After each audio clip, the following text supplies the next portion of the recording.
வயிற்றுக்கும் தொண்டைக்கும் உருவமில்லா ஒரு உருண்டையும் உருளுதடி.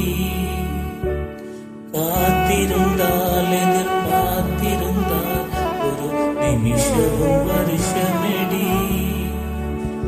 கண்களெல்லாம் என்னை பார்ப்பது போல் ஒரு கலக்கமும் தோன்றுதடி. இது